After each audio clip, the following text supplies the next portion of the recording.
आज हम लोग डिस्कस करेंगे कैपेसिटर के बारे में और कैपेसिटेंस के बारे में। ठीक है, तो आज का टॉपिक क्या है? आज का टॉपिक है कैपेसिटर एंड कैपेसिटेंस। ठीक, बढ़े आगे। चलिए, देखो ये है कैपेसिटर डिवाइस। ठीक, ये तुमने देखा होगा टीवी भी में लगा होता है। ठीक है, तो ये कैपेसिटर है, डिवाइस है। अच्छा, कैपेसिटर का एक और नाम होता है। ठीक, उसका नाम होता है कंडेंसर। ठीक है, और तुमने देखा होगा जो तुम्हारे छत पे पंखा लटक रहा है, ठीक, उसमें लगा होता है। देखो, अभी जाके देखो, ठीक, यहाँ पे लगा होगा। ठीक, सिलेंड्रिकल होता है यूँ। ठीक, क्रीम कलर का होता है, ये लगा होगा पंखे में। ठीक है, तो क्या होता है कंडेंसर का काम? कंडेंसर कैपेसिटर का ही दूसरा नाम है। ठीक, तो क्या होता है इसका काम? देखो, ये होता है पंखे में इसलिए लगा होता है क्योंकि पंखे को एक सडन फोर्स देना होता है। ठीक, या टॉर्क देना होता है, हम बोल सकते हैं इसको। ठीक, तो उसके अंदर एनर्जी स्टोर्ड रहता है। ठीक है, एनर्जी स्टोर्ड रहता है, और जैसे तुम स्विच ऑन करते हो पंखे को एक सडन झटका लगता है। ठीक, और पंखा मूव करने लगता है। आई बात समझ में? जैसे तुमने कभी कभी देखा होगा, जब मान लो कंडेंसर ख़राब हो जाता है तो करंट जब तुम देते हो पंखे को, ठीक, तो वो आवाज़ तो करता है लेकिन चलता नहीं है। ठीक, तो तुम क्या करते हो कि हाथ से या पेंसिल से या पेन से तुम उस पंखे को क्या करते हो, घुमाते हो। ठीक है, तब वो काम करता है, तब वो चलना स्टार्ट। तो कैपेसिटर का काम जान गए भैया? ठीक, देखो कैपेसिटर मतलब कि एक टब, ठीक है, एक टब है जिसमें तुम धीरे धीरे पानी भर रहे हो, पानी इकट्ठा हो रहा है। ठीक, बात समझ में आई? और जब तुम्हें ज़रूरत पड़ी, तुमने बाल्टी को क्या किया, बाल्टी को तुमने पलट दिया और सारा पानी जो इकट्ठा था वो फ्लो हो गया। ठीक है, तो यहाँ पर वाटर से मेरा मतलब है एनर्जी। ठीक, और बाल्टी से मेरा मतलब है कैपेसिटर। ठीक है, और चलो अच्छे एग्जांपल से समझते हैं। देखो, कैपेसिटर का जो सिंबल होता है, ठीक, वो ऐसे होता है। दो पैरेलल लाइंस ड्रॉ कर दो और उसमें वायर लगा दो हर एक प्लेट पे, तो ये होता है कैपेसिटर का सिंबल। तो जब तुम इसको बैटरी से टच करते हो, ठीक, तो स्विच को ऑन कर दो।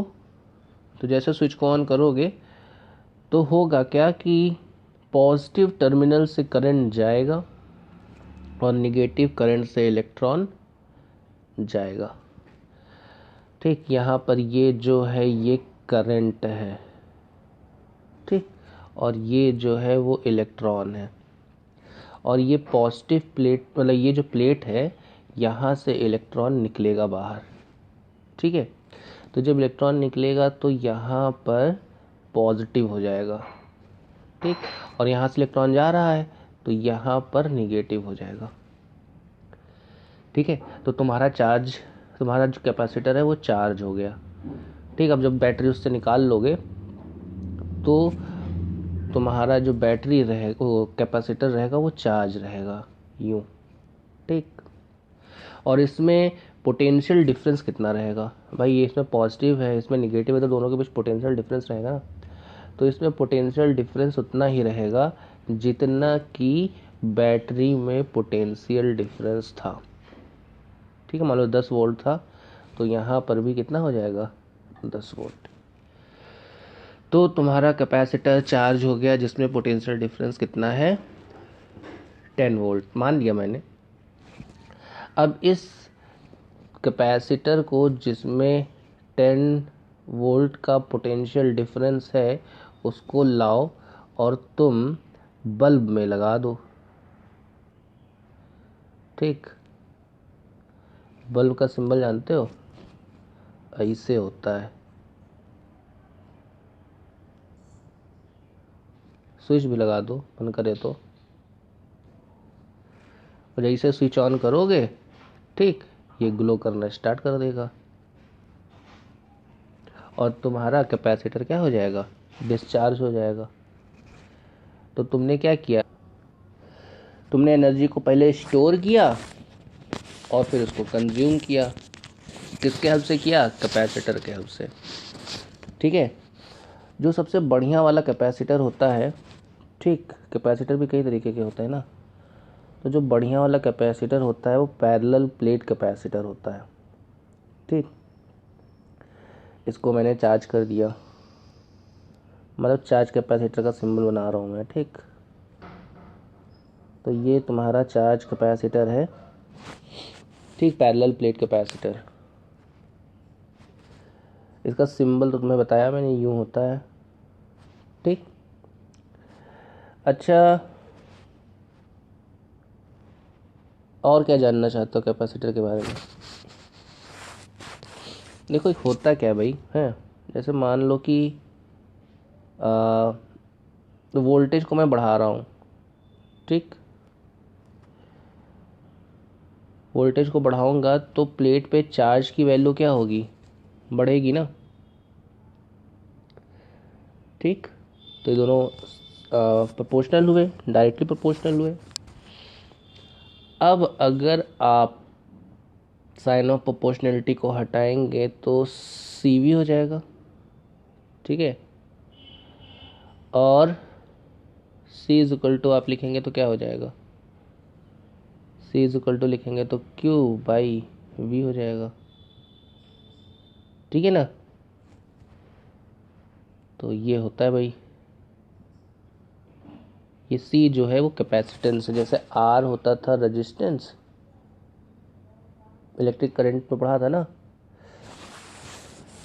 करंट इलेक्ट्रिसिटी, उसमें V is equal to I R नहीं था, ओम्स लॉ, तो आर क्या था, रेजिस्टेंस। तो वैसे ही सी क्या है, कैपेसिटेंस। ठीक, अच्छा एक चीज़ और देखते हैं, जो रेजिस्टेंस था उसका यूनिट भी कुछ नया नया सा था, ओम। ठीक है, तो कैपेसिटेंस का होता है फैरेड। ठीक, अब फैरेड एफ से हम रिप्रेजेंट करते हैं, F A R A D, पूरा हुआ फैरेड। और क्योंकि फैरेड बहुत बड़ा ही होता है यूनिट, तो हम लोग माइक्रो फैरेड यूज़ करते हैं यूनिट। ठीक है, और क्या बता दो कैपेसिटेंस में, चार्ज कैसे करते हैं वो बता दूं। देखो कैपेसिटर को चार्ज करने का तरीका तो बैटरी लगा के सीधे सीधे चार्ज कर लो, ये एक तरीका है। एक तरीका है कि तुम क्या करो कि पैरेलल, मतलब एक प्लेट लो और उसमें एक चार्ज रॉड टच करा दो। जब चार्ज रॉड टच कराओगे तो ये भी क्या हो जाएगा, पॉजिटिव। ठीक, अब ये तुम्हारा होमवर्क है कि रॉड को टच कराने पे ये पॉजिटिव कैसे हुआ। ठीक, अब इसके बाद एक दूसरा प्लेट ले आओ। जब दूसरा प्लेट लाओगे तो निगेटिव इंड्यूस होंगे एक तरफ, एक फेस पे निगेटिव क्या होंगे, इंड्यूस होंगे, और दूसरे फेस पे क्या होंगे, पॉजिटिव इंड्यूस होंगे। भाई देखो निगेटिव को अट्रैक्ट कर रहा है ना प्लस, तो निगेटिव उस फेस पे हो जाएगा, पॉजिटिव वाला रिपेल होगा तो इस फेस पे आ जाएगा। इसको ले जाके अर्थ से टच करा दो तो अर्थ से इलेक्ट्रॉन निकलेगा और सारे पॉजिटिव को क्या करेगा, न्यूट्रलाइज करेगा। तो तुम्हारा जो कैपेसिटर होगा वो क्या हो जाएगा, चार्जअप हो जाएगा, इधर प्लस और एक तरफ क्या हो जाएगा, माइनस। तो this is your charge capacitor. Understood, तो ये बात समझ में आ गई भाई। चलो कुछ फिगर बने हुए हैं उसको भी देख लेते हैं, ये तो तुम देख ही चुके हो। ठीक, ये सिंबल होता है कैपेसिटर का। हाँ यहाँ पे चलो कुछ डिस्कस कर लेते हैं। देखो इसमें एक प्लेट तो इधर हो गया, एक प्लेट इधर हो गया, ठीक। वायर जो होता है उसको टर्मिनल बोलते हैं, ठीक। ये दोनों ही प्लेट जो है वो मेटल प्लेट है, ठीक। नीचे लिखा भी हुआ है, देख रहे हो। बीच में ब्लू कलर का जो तुम देख रहे हो ये है डाइलेक्ट्रिक, ठीक। अब डाइलेक्ट्रिक क्या होता है, पहली बात तो डाइलेक्ट्रिक के बारे में देखो डिस्कस करेंगे बढ़िया से, ठीक। लेकिन फ़िलहाल तुम ये जानो कि जो डाइलेक्ट्रिक होता है ये इंसुलेटर होता है।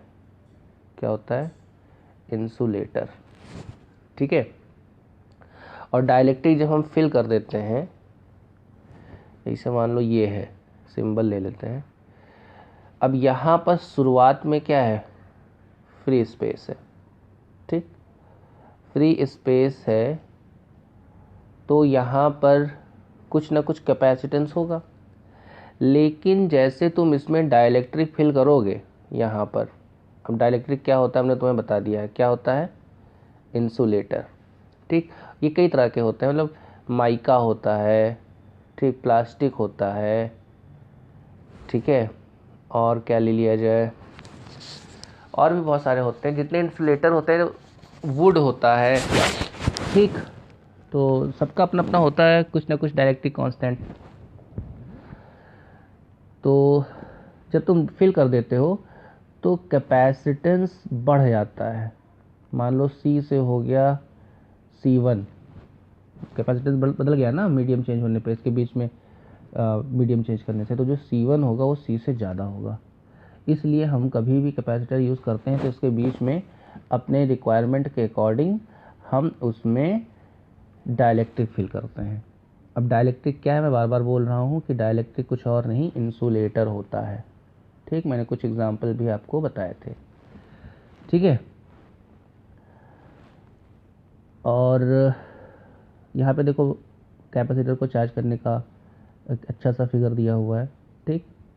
अच्छा एक चीज़ और देख लो, यहाँ पर एरिया जो लिया गया है प्लेट का वो A है, और जो चार्ज प्रोड्यूस हो रहा है वो एक में प्लस Q हो रहा है, उसके जस्ट अपोजिट माइनस Q हो रहा है, तो नेट कितना हो जाएगा? 0। नेट चार्ज कैपेसिटर का 0 है, लेकिन एक प्लेट पे कितना है? Q है, ठीक। और एक चीज़ देख लो, दोनों प्लेट के बीच में डिस्टेंस कितना है? स्मॉल d, तो ये मत भूलना, वेरी इंपॉर्टेंट, ठीक है। अच्छा तुम्हें पता होगा कि हम लोगों ने एक फॉर्मूला डिस्कस किया था, V is equal to integration EDR, याद है? ठीक, उसको यहाँ पर यूज़ करेंगे हम लोग। ये यहाँ पर dV था, V की जगह dV था, ठीक। इसको हम लोग डिस्कस करेंगे। देखो जो dr था वो छोटा सा डिस्टेंस था, और जो dV था उस डिस्टेंस के लिए पोटेंशियल डिफरेंस था, ठीक। तो यहाँ पर क्या है हम देखेंगे, यहाँ पर एक प्लेट में कुछ और पोटेंशियल है, दूसरे में कुछ और पोटेंशियल है। तो जो इसका पोटेंशियल है, मान लेते हैं इन दोनों के बीच में पोटेंशियल डिफरेंस V है, ठीक। और बीच का डिस्टेंस D है, तो E इज इक्वल टू हो जाएगा E इंटू डी। ये वेरी इंपॉर्टेंट है, उसी फॉर्मूले से है जो अभी हमने पीछे डिस्कस किया था। तो ये फॉर्मूला याद कर लो, तब आगे बताएं। याद कीजिए, वही है कैसे हम प्लेट को चार्ज करते हैं, ठीक।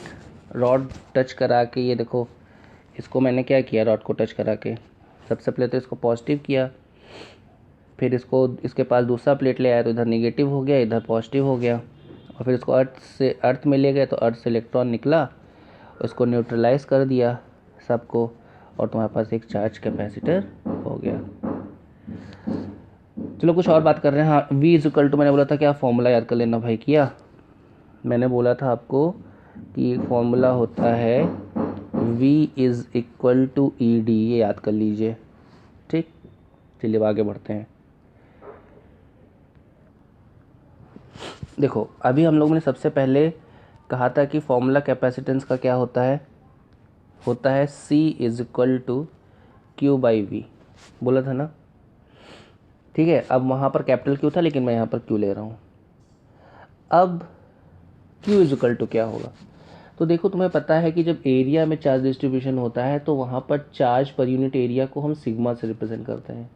आप वो वाला चैप्टर याद करो, वो वाला टॉपिक याद करो जब हम लोगों ने linear charge distribution, area charge distribution, volume charge distribution पढ़ा था, ठीक, चार्ज में, इलेक्ट्रिक चार्ज वाले टॉपिक में। तो वही चीज़ है, यहाँ पर चार्ज को हम एरिया के टर्म में जब लेंगे तो Q की जगह पर हम लिख सकते हैं सिग्मा ए, ठीक है। और V, अभी अभी मैंने बोला आप जो फॉर्मूला यूज़ करना है, V is equal to E D. जो कुछ मैं बोल रहा हूँ भाई उसको कॉपी पे लिखते चलो शुरू से। ये हो गया, ठीक। अब E की जगह पर हम क्या लिख सकते हैं बताओ। E की जगह तुम लिख सकते हो, देखो सिग्मा ए की जगह सिग्मा ए लिखो। E की जगह तुम्हें लिखना है, देखो तुम लोगों ने जो पढ़ा था, ठीक, कि लाइन चार्ज डिस्ट्रीब्यूशन के लिए इलेक्ट्रिक फील्ड क्या होगा, गॉस का हेल्प लिया था, याद करो। और उसके बाद गॉस के हेल्प से हम लोगों ने चार्ज्ड प्लेट के लिए इलेक्ट्रिक फील्ड निकाला था। तो वहाँ पर क्या आया था, सिग्मा अपॉन एप्सिलॉन नॉट, याद आया।